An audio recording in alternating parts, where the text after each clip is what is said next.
Hey guys, Peter Thornton here.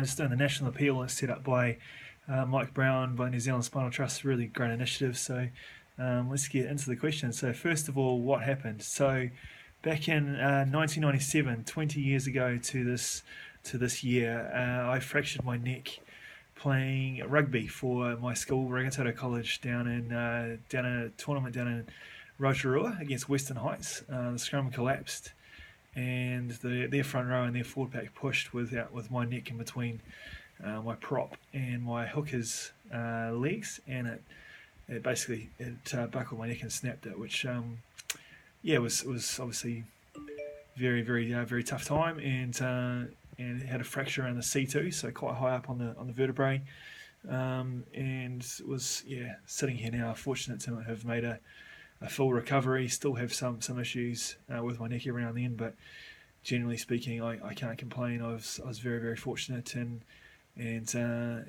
still have very clear memories of that day, and certainly and count myself very lucky to be able to do the things I still can. So I guess the next question is how did it feel? It was the worst feeling in the world. All of my dreams, everything that I wanted to achieve were sort of, I guess, right there in front of my eyes, and so you have that sort of moment where your life flashes before your eyes, and it was really tough. My family, I was down Rotorua, as I mentioned. My mum and dad drove down to Rotorua as quick as anyone probably has before, and came down to my bedside, and that next couple of days, or the next 6 months, trying to figure out what was going to happen with my ability and my ability to live was incredibly tough. So it was a real journey.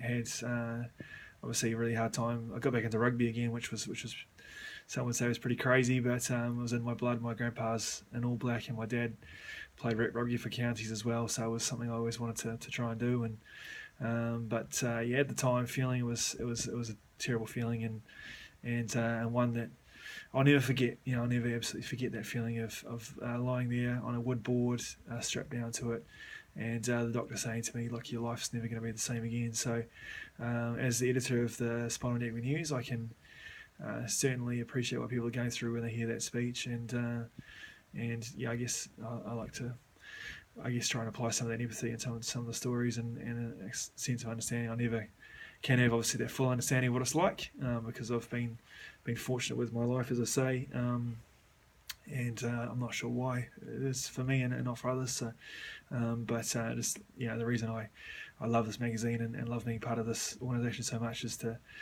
be able to make a difference and to share the story, because I know it could easily be me. It could easily be me in that situation, and have a very different life. So I think the third question on here is how do I get to where I am now? As I mentioned, I'm the editor of the Spinal News. One of our taglines is this magazine has the power to change people's lives.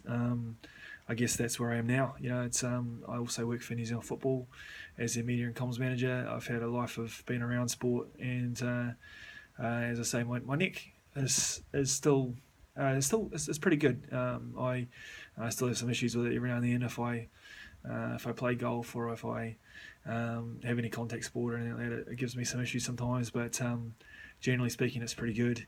It doesn't stop me in my life too much. I still can run and still do the things I want to do. And I guess that incident in 1997, 20 years ago, shaped the rest of my life, and always wanted to be be able to make a difference, to be able to influence other people's lives in a positive way, and hopefully it's when people hear my story, they sort of think this is a guy who's gone through the emotional hardship, but was obviously fortunate to come out of the side. But and then at the same time, was very keen to pay back that good fortune, or the luck I had to be able to go on and live a full life, and to help inspire others who have lived life with a SCI, and to let them know that they can do exactly the same thing. And hopefully have the chance through my ability to write and and showcase the stories through the magazine to share those stories and inspire others. So hopefully that helps in terms of this national appeal. Great initiative from Mike again. Really hope everyone gets behind this, and we can get some great stories from around New Zealand of what it means, and how we can sort of all support each other in this community. Thanks.